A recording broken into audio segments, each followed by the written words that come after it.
that can go tank here. Of course, Irie, kahit na marksman, kahit na assassin, pwede pa rin mag-go for that tanky build. And it looks like we aren't gonna see any marksman just yet. Galing dito sa Eurasia Superfly. But as for the lock-ins ng Arsenal, the Mina and the Crash provides a lot for their team fighting. Diba, meron na silang big potential with that. Kriknak just going for a very well-rounded draft itong Arsenal. Yeah. Wow, hover onto Superman. So, they'd go for skirmishes. Wala pa rin marksman, pero they have 2 drops na eh. They have to reveal their marksman here. This guy is this Ras? Yeah, this is Ras. That is Ras. Well, maybe Arsenal is opting not to get a marksman. Yeah, no marksman. Warrior, yeah, lock in. No marksman. Composition. Mga kaibigan, against these 2 tanks, siguro iniisip nila na masyadong overwhelming yung dalawang.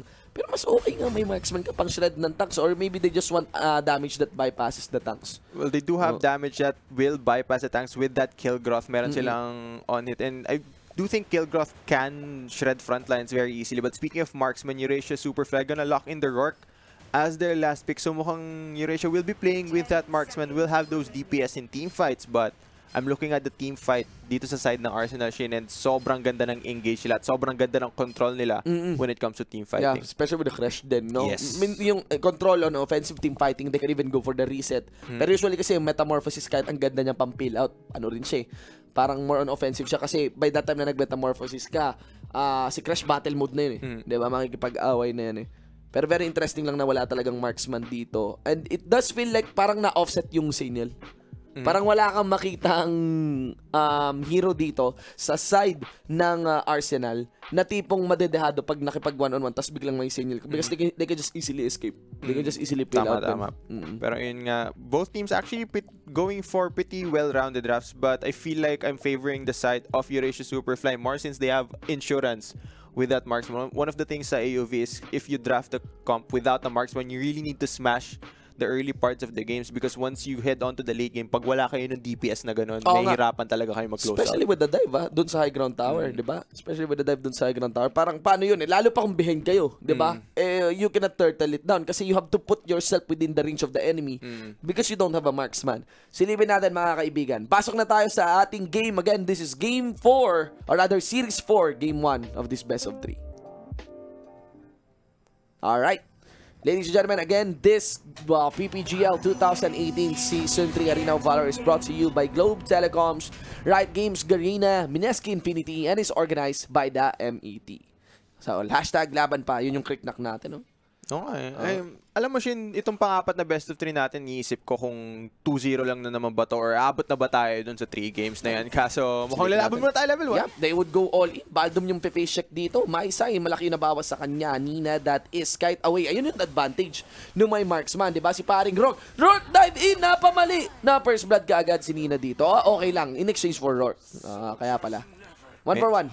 Sumobra yung marksman doon ng Eurasia Super. Parang enough na no? Akala niya melee siya. Wala bang melee frame yan, si Rourke? Hindi naman nagme-melee mode yan, no? I don't think so. Madami lang yung bolts niya, no? Yes. Kung di ako napapamali, of course. So, kaya pa ni Kriknak tong Might Golem. Okay, kaya. Abot naman. 7 for gold on that one. We'll just be recalling to have an insurance. Mukha siyang si no? Nire-remind ako ni Kriknak ng Kaboterimon. Para siyang si Kaboterimon. Daming Digimon dito sa laro natin. Well, get this. This is si Kilgroth. Mga kaibigan. Medyo familiar yung itsura niya. Para siyang si Slarkdar. Oo nga sa akin din, parang nakita ko na sa ibang laro to kaso original to ng AOV. Well, antayin natin how will everything unfolds. Ang dami nilang parang ganitong parang naga on their own side, even Crash. Pero again, we have to really acknowledge the fact of the idea na wala talaga silang marksman, you know? So, a lot is in the side of this mid laner kay paring Spade. Now, there will be a fight here dito sa ating Sentinel, mga kaibigan. Naku, isa lang yata ang mababawasan sa kanila, and that will be Tihi. Kriknak check here. 4v3. Make that 4v2 after 1 is minus. Spade here as well gets killed. Yeah, and that's a big win. By Eurasia Superfly, actually. Nako lang isa. Yeah. Nakuha si Baldum. Pero 2v1, yeah. Yeah, and looking at that fight, alam mo yung nag-turn talaga yung knock-up galing dun sa Raz. I think he landed his knock-up onto 3 members, and even though maganda yung initial na engage noong crick-knock ng Arsenal, immediately turned around by Eurasia Superfly. They pick up a good trade despite falling behind early. And it feels like parang Sisto na nakuha din nila yung Sentinel, no? Oh, parang yung gold kasi ang laki sa kamay nung Superfly. Although di na natin nasilip talaga who specifically got it. But so far, di mo to gusto kung ikaw yung Arsenal. Kasi nga, gusto mo nga early game, di ba? Kasi wala nga kayong ka-marksman. Baldom here. Just hovering onto the mid lane side. Actually, na-pick off si Raz off screen, so hindi natin nakita yung nangyari din. Will allow a numbers advantage for Arsenal. They are trying to take down the Abyssal Dragon here. Abyssal Dragon. Rourke masyado namang malapit, mga kaibigan. Ultimation ginamit ni Baldom dito onto himself. Cannot be targeted now. Once up, Spade pala yung mga kasalunon. And he will be... Actually, boy ba si Spade? Hindi na natuman na rin si Spade nga dito. Killed by Irie. The fight would still continue, mga kaibigan. And you could see up top is Eurasia Superfly getting the advantage pa rin. Yeah, Rourke! I believe that is 3-for-1. Tapos nanalo yung Eurasia Superfly. And they pick up the Dragon as well. I think Buck was able to hide the Dragon with the Baldom ultimate. So great use of that ability. Natadamay ba yung neutrals? Yes, pwede niyang itago yun. Kahit Dark Slayer, kaya niya itago. Talaga? Oo. Cool mechanic naman. Kasi nilalagay niya sa ilalim ng lupa. Mga kaibigan. And who's this mid lane hero na to? It's Jinar. Jinar. Si Jinar. More of AoE control naman. Laki ng zone control niya sa mga team, lalo na sa mga choke point. Diba nakita mo, the way that his damage comes out is because of those balls that are circling around him. Is he like a battle mage then? Meron ba siyang inherent durabilities rin? Or more on kahit siya? Kasi kung ganyan yung spell mo, dapat may kunat ka rin eh. He has slight tank, but he's more of just giving that zone ko na, but I think Mina will get caught. Naku, hindi maganda to. That is a tank, ha? Tank pa mismo yan. Well, early days pa lang naman. Does it have the lifesteal that she will need? Habang ro-rotate si Cricknack doon sa may bandang baba, would go here against the Irie. Follow up na gagawin din of the Crash. Metamorphosis, I think did not land, pero okay lang. Stun is still there and a shutdown against the Irie. Baldom. Re-recall si Cricknack. He will try to escape. Move up, ladies and gentlemen. Susubukang pigilan dito si Raz. Let's see. Another one. Here comes the Rourke. Ang tagal. Space created na yata dapat to mula sa Cricknack natin. Taking 30 hits. And it is not landed by the Rourke. Killed. Execute ng Torre. Mga kaibigan. Baldom. Sino tinago ni Baldom dito? Sarili niya. Ay, hindi. Yung Crash. Crash. Okay. Tinago niya just for the disengage. And Cricknack actually bought a lot of time there. So time wasted on the side of Eurasia Superfly. Not able to pick up any kills. Wala ring objective na na-secure etong Eurasia Superfly now. I believe Dragon is already up. That's why we're seeing a lot of members. Yes. Onto the bottom lane side, ladies and gentlemen, nanton ng Abyssal Dragon. Pinatay na ngayon dito ni Rourke. And now, Crash, I don't think this guy has the Metamorphosis. Kakagamit lamang niya sa may bandang baba. And there we go. He is killed just in tadpole form. Uy, send natin, malayos. Pero mukhang hindi na rin gagamitin. Yeah, gaya nga na sinabi mo, wala pa rin ultimate yung Crash doon. So less survivability gets caught out by Eurasia Superfly. And nakikita natin yung issue dito ng comp ng Arsenal, diba? Wala silang marksman, meaning they have to smash early game. But hold that thought. Yeah, another fight here. Activated yung ating Nirvana dito. And Spade though, hindi enough. The damage coming in from Rourke, kasama pa yung terno dito ni Raz, is just too much.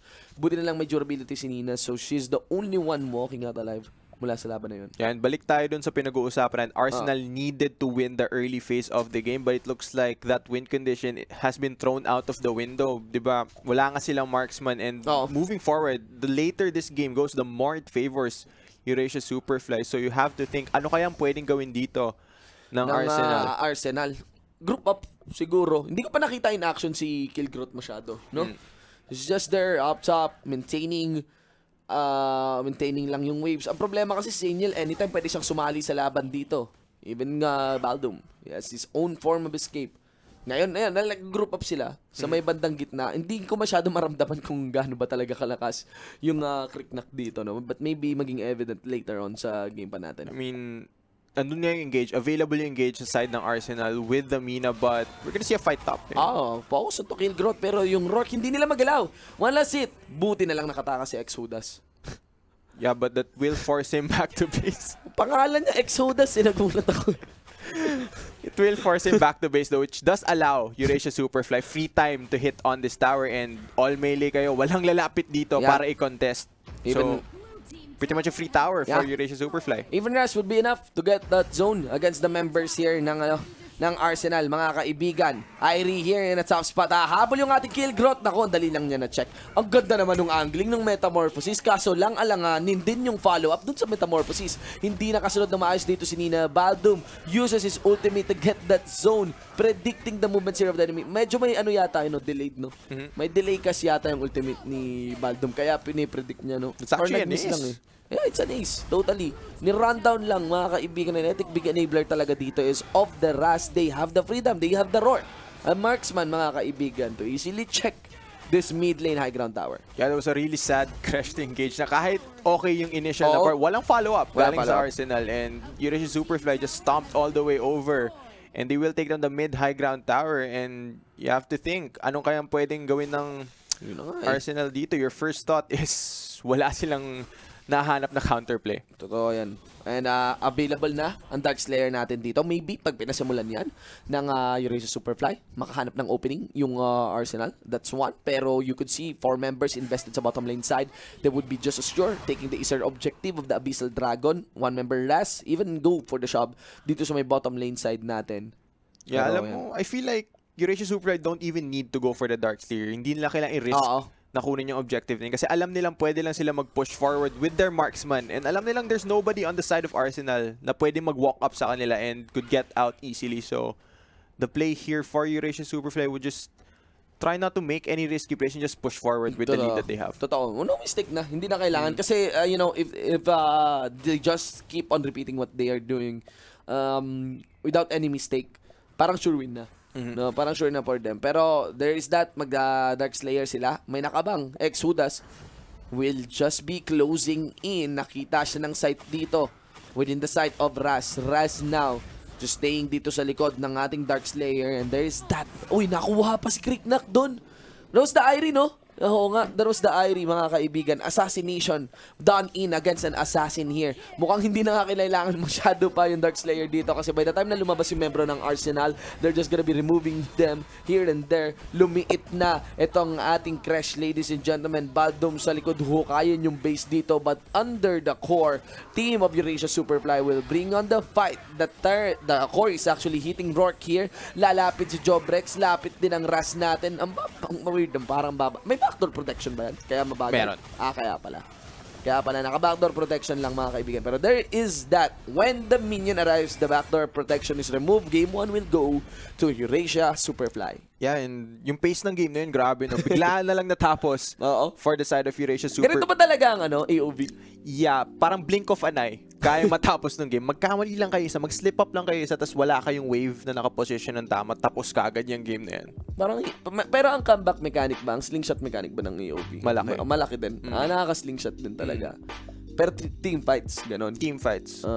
Pero isipin mo, even if Arsenal were able to find the fight, the fact na wala silang marksman, di ba? Going back to that big point that we were talking about during the draft, mahirap din sa kanila na mag-comeback doon na even if they wipe out 5 members, they don't have a marksman to shred through those towers. Yeah. Oo, para mas mabilis yung objective. Kasi yun ang gagawin mo when you get the win eh. So, parang mas kanina pa nakalibing yung isang paa nila. Even just for the fact na yung draft nila, they have no marksman. Not so sure. Kasi nga, to really make this work like what you said earlier, dapat yung early game. Makuha mo talaga ng smooth. That's not the case. That's totally not the case here. And yeah, we've seen fights. These are the... Actually, ito na nga yung early game fights natin kung saan yung iba nakakakuha pa lang ng level 4, level 5s nila. And you have to think about it. Arsenal started the game pretty well na they were team to pick up first, but even though it was 1-for-1, na-delay nila yung marksman eh. Si Rourke yung unang namatay on the side of Eurasia Superfly, but I feel like the skirmishes afterwards, doon na talaga lumamang etong ESF, and Arsenal just ran out of answers. Hindi sila makahanap ng engage. You don't see the value coming from the Cricknack, which they put so much priority on. And this is probably one of the saddest crashed engages that I have seen in a while. Ang ganda sana naman nung Metamorphosis kasi the direction of the nakapit tapos multiple targets pa. Kung meron ka sanang Ignis dito or Wisp ultimate baka it will be a different story.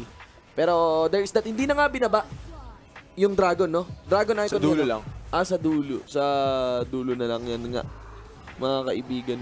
Ganun na lang ang gagawin nila dito. Just an assurance. Yun, dun sa dulo pinaano. Just pagdating ng minions, panigurado na yung range sa Superfly. So another series no kung saan medyo there is a heavyweight against maybe an underdog. Silipin natin ang game 2. Antayin natin ang game 2. Pero ang clear naman nung kailangan i-adjust dito ng Arsenal. Marksman. Feeling ko marksman lang may laban na.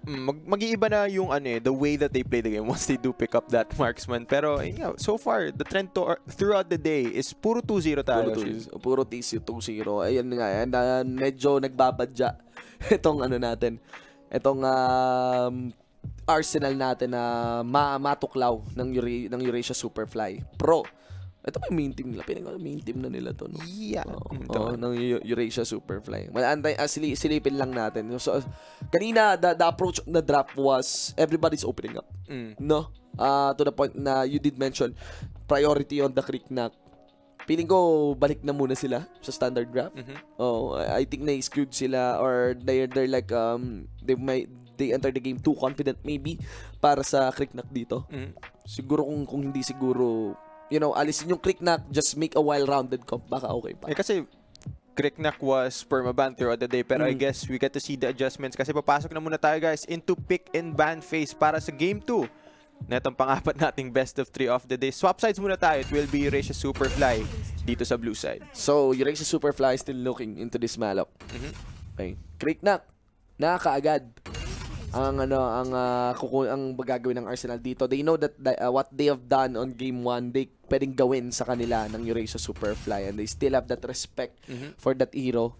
Parehas na parehas yung sa Superfly. Chognar, yeah, hindi pa naman kailangan mag-adjust ng Eurasia Superfly in terms of the bans that they did toss out during that first game. Since they are the winning team, less adaptation. Siguro just a bit of polishing in terms of the map movements. Pero on the side of Arsenal, you have to think about what strategy they might be bringing headed into this next game, considering that they were stomped after the first few minutes. Ignis here. Remove by Eurasia Superfly. Di ko maalala kung yan din yung banyang Eurasia Super. Ganda ng logo ng Eurasia Superfly eSports dito. Pero medyo tama yung nostra natin na Arsenal, hindi na rin sila mag-open up masyado. Remove the signal, remove the Cricknack, pero they're opting out on not banning the likes of Timmy. Sino to? Ito yung may yung naglilive ng trail, di ba? Na babae. Siya yung humihila. Yung may hila din. So, naglilive ng trail. Okay. So, Marja, for the side here of Superfly. Yeah, pero since ESF decided to go for Marja, it does leave power picks such as the Valheim, such as the Timmy, na nakita natin ang ganda ng success nila throughout the day. So, maybe Arsenal want to go for something such as the Timmy, which would be a decent first pickup here for their draft. Parang combo, Timmy tsaka Valheim. Parang laging ganun yung pinapares. Akala ko they might prioritize the likes of Lindis pa nga dito or Arom para sa Superfly. Pero Irie, so they want more of that assassin pa rin. And Omen, okay, really good duelist, really good fighter, can even go for that effective split push. Ang taas ng damage sa tower. Pero no Timmy. Tsaka Valheim, parang weird. Walang priority sa marksman, no?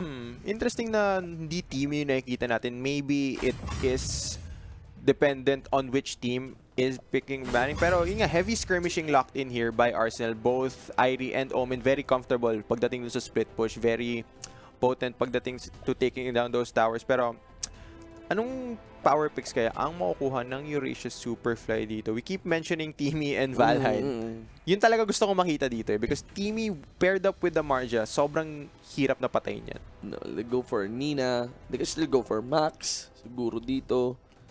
Or Ras. Pwede diba? Let's go for Ras. Ginar. Sila naman. Sila naman mag-all melee dito. There's a good chance, no? Meron silang battle mage. Si Marja nga dito. Per Ginar, ano nga ba? It will be. Itutuloy yung Ginar dito. They have a very solid front line. Even the mage. Medyo ang problem kasi talaga kay Ginar, maikli-ikli yung range, diba? Pero samahan mo ng maganda, good range na marksman. Kahit samahan mo Lindis o kaya Slims, Guchuap na. Pag ito, wala pa rin Timmy dito, okay lang din mag-Timmy dito. Walang ka-problema, di ba? Baka makita tayong game na walang Timmy. So, maybe he just falls through the entire drafting phase, which would be very odd for a game of competitive na AOV. And Crash gonna be secured here by Arcel. Kahit na nakuha na naman nila to, not yielding that much success during the previous game. Ayun nga yung Raz na binanggit mo kanina. It might be the thing that Arsenal brings to their mid lane to lane against the Jinnar. Pero, Krixie. They're just opting for Krixie has better range compared to the Jinnar here. Pero both of these two, I find na parang hindi sila ganun kataas yung kill capacity sa isa't isa. I think they'll just maintain the mid lane unless, you know, there's another beast coming in from the enemy team. Sila talaga yung nagdadala nung... Sila naman yung nagpakita halos yung dalawa or tatlo nga ba sa composition ng Arsenal nasa kanila. Nina, Jinnar, tsaka Killgroth. And now they'd go for Slims, yeah. For the marksman na nga. Yeah, yun na nga yung marksman na dadalhin ng Eurasia Superfly, but... No marksman. No marksman pa rin. They do have 40 seconds para mag-decide, Oshin. So, maybe, nagpapaano muna, tinitiis muna tayo. That's what we see. So, I mean, there might be a swap dito sa meta natin, you know, of the lesser emphasis onto the marksman. Pero, kitang-kita yung reflection kanina eh, di ba? Yung Rourke, high impact. Diba? Fighting from a distance. Damage is still damage. I know, marksman. Okay, they'd go for Lindis. So, wala nila. So, siguro na-convince natin. Na-convince natin. Alam mo, gusto ko tong adjustment ng Arsenal kasi ito yung pinag-uusapan nga natin na now they have insurance. Once we head to the later parts, nandun na yung DPS, and even if they fall behind, they're not all melee champions na mahihirapan sila mag-defend. And the game might not just instantly end if they lose a team fight. So I like the adaptation, the adjustment by Arsenal. And the best part about this one, Chisto, is that yung range nila mas maganda kaysa sa Arsenal. So, you know, you got nice expectations clearly para sa Arsenal dito compared to this game 1. Lalo pat match point na ang Eurasia Superfly para dito sa ating ikaapat na series. Best of 3 pa naman to. So talagang race to 2 ang magiging deciding or magde-decide nitong ating series, ladies and gentlemen. Again, para sa mga audience natin yan, do not forget to share the stream. We are live on twitch.tv/PPGL. Check nyo na rin yung mga replays ng ating mga laban mula din or para sa Arena of Valor. Be sure to share that one with the hashtag laban pa. Again, it's the Globe PPGL Season 3. Ito ang Arena of Valor playoffs natin, no? Tindi. Nung last major tournament nung AOV, yung ginanap nyo rin sa PPGL, sino nag-champion doon? PPGL ba or Valor Cup? Valor Cup. Valor Cup. Yung nandun sa yung qualifier natin, Maxbox ang nanalo. Pero since yung last na Valor Cup, kasama yung ibang countries, ang nag-champion Tamago from Singapore. Tamago from Singapore. Pero sila, yung lineup nila, Singaporeans. Okay. So parang representative Maxbox lang. Maxbox tsaka Bren yung nag-compete sa qualifiers natin. Alright. Okay, guys. Ladies and gentlemen, pasok na tayo sa ating game 2 of this best of 3. Once again, Arsenal versus Eurasia Superfly. Okay. So, live na ulit tayo dito sa ating battlefield, ladies and gentlemen. Ngayon, mas okay na yung hindi naman sa mas okay na okay naman yung composition kanina. Pero clearly the adjustment is there mula sa Arsenal. You like it better now, 'di ba? Since mas may insurance sila. It's not 5 melee champions na kapag na simulan yung siege ng Eurasia Superfly, walang pipigil kasi walang may kaya mag-walk up, pero mukhang titigil muna tayo dito. May request pala yung red team, no. Ang pause pala pwede nilang gawin anytime sa kanilang side. Actually, I'm not quite sure, but I do believe na if there are issues, you should pause the game. Tapos siguro may pause count din to. Kasi red team mo, specific. May specific indicator kung kanino nang galing yung pause. Although, napaka-technical din. You have only 1 minute to settle your issue. Or unless you use your full pause count. We'll see, guys. We'll see. Ganun ka fast-paced yung AOV shit. Ang curious ako, nasa kamay na kasi ng Eurasia Superfly, and kahit pa paano, makikita mo na parang, even without the drafts, even without the marksman sa side ng Arsenal, parang malakas talaga yung Eurasia Superfly. I'm curious, bakit nila pinili yung Jinnar din? Diba? I really doubt, parang BM lang to na parang ipakita sa kabilang team na mas marunong kami nung pinili yung hero, diba? Pili ko may background din talaga. It does pair well din since they have the Mina who has that big taunt, that big pull in onto members of Arsenal. You have the engage. Why not follow that up with big AoE damage? And big AoE damage is what Jinnar can provide to a team fight. So it does synergize well with the Mina that they did pick on the same rotation as the Jinnar. So, yung yung Sutra of Pain. Kasi napapansin ko yung Nirvana dito. continuous damage siya. Hindi siya yung upfront na talagang explosive na damage, di ba? What about the ultimate niya dito? Big damage ba talaga yun? Yeah. Big talaga. Na-upfront ka agad, no? Kaya pala. Yun yung inaantay siguro. Yeah, it does pair very, very well. Well, wala tayo. Nakaban nga pala yung Senial. Wala talagang teamy. Oo nga eh. Doon talaga ako nadidisappoint eh. Wala tayong nakitang teamy. Yun yung inaabangan natin. Walang ka-teamy-teamy mula sa mga players natin. Parang okay naman yung teamy. May good engage ka, may stun ka, may AoE ka with the putty pots. Tapos, you know, yung being a bro talaga na high factor. Especially whenever a team tries to kill someone, minsan they have the tendency to spend a lot of cooldowns eh. Yeah. Tapos anong kapalit nun? Isang spell mo lang. Ultimate nga, pero isa lang din yun. Yeah, speaking of spending cooldowns though, I think it is stolen away actually by the Slims, able to punish that. So, yan, nakompleto nila yung pag-steal. Dito sa Maya, Blue Sage pa nga yun eh. Parang hindi yata yung red, mga kaibigan. Yeah, and alam mo yung malaking part doon is hindi na mirror yung invade. Yung side ng Arsenal, trinay nilang i-defend and they weren't able to trade any buffs. Now they're trying to defend their own jungle by committing more members to this Might Golem. Arsenal is very willing to take a fight. Naku, si Bak dito talagang ini-ignore lang. Alam nila na siya yung may mismong tank dito and they want to get that catch on to Slims. Lalapit si Don. Mga kaibigan, Joms, mamba out ka agad yung kill growth natin. Pero alisin na ang growth, it will be a kill. Naku, Sai, the dive is there. One last kay Grom, nakapag-regenerate pa. Napaito si Sai, mga kaibigan. Pero it was given, of course, by 2x Hudas pala. Yeah, smart dive there actually. Tanking the turret first so that the Omen can secure the kill. But you almost thought that the kill growth would be able to survive. Very, very close margins there for the side of Eurasia Superfly. But still, big win for Arsenal. They pick up first blood. May heal pang napulot sa likod eh. Diba? 1-0, mga kaibigan. Yun na nga. And again, going back to sa sinabi mong point, hindi nga na mirror. That's sad eh.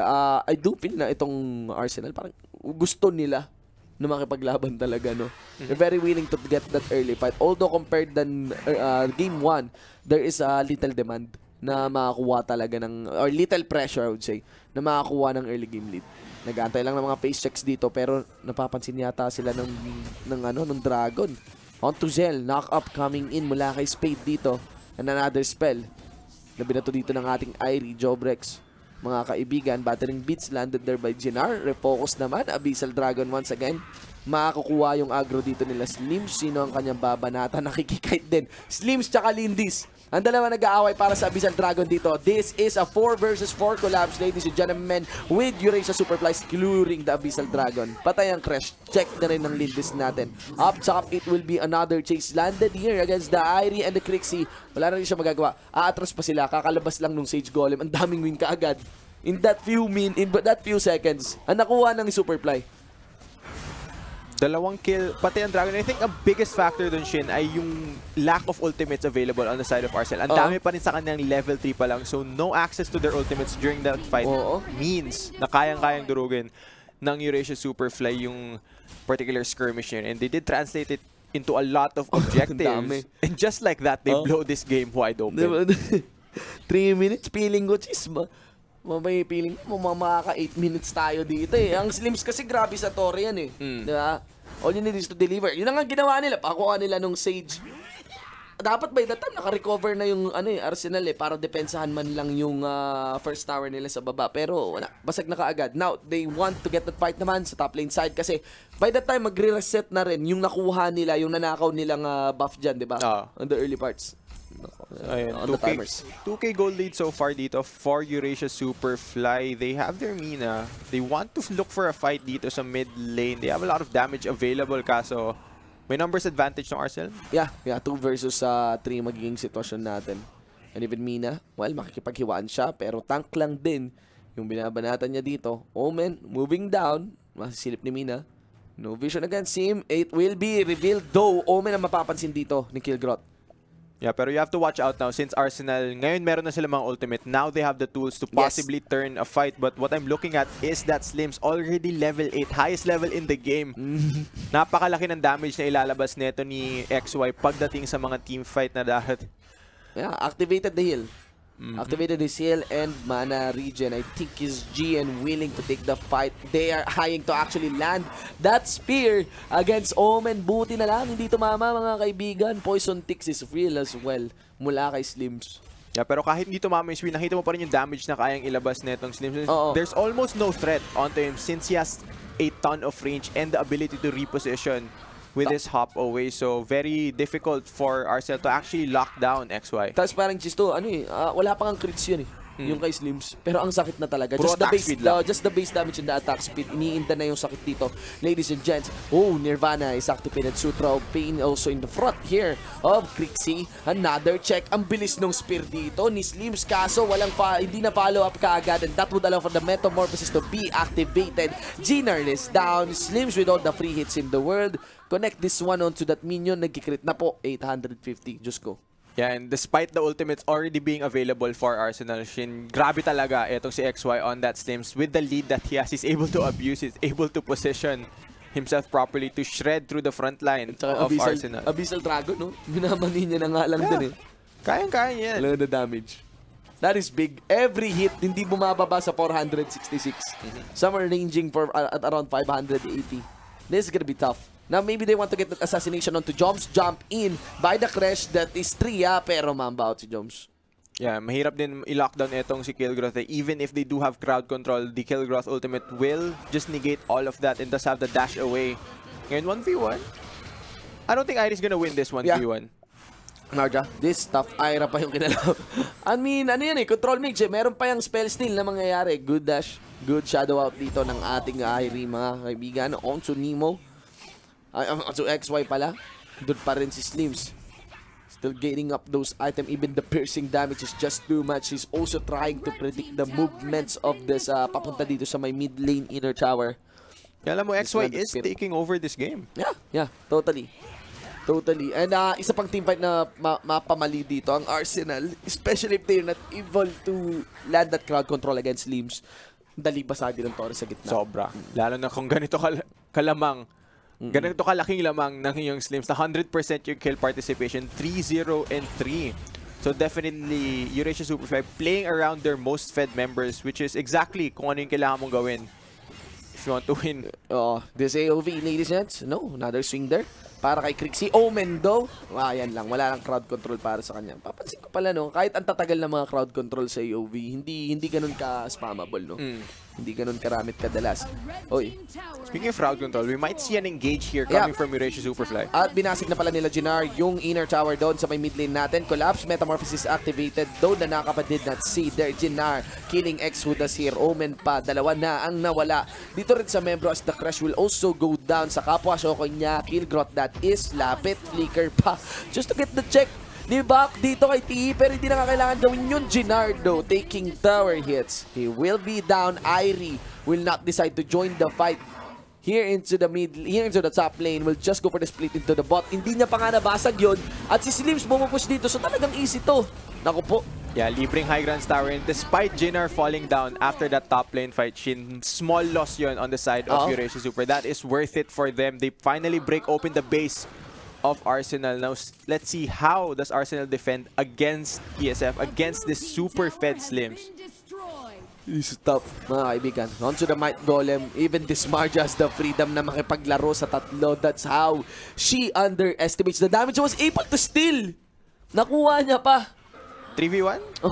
Dali lang yun sa kanya. 3v1. Alam niyang walang threat sa kanya. She knows that she can turn untargetable to run away, and she knows that she can buy enough time for her team to either collapse and save her or push somewhere else on the map, which is what Eurasia Superfly is doing right now. They're splitting up the members of Arsenal by sending multiple members to opposite lanes. And that is what's top for them. 10-3. Para sa ating laro, isang Torre. Buti na lang natuluyan yung Torre. So may baba. Hindi na nakita sa ating camera pero dominating as the Omen gets killed as well. Hindi ko na naramdaman yung Omen dito, no? And nagdo-Dark Slayer actually. Etong si Slims.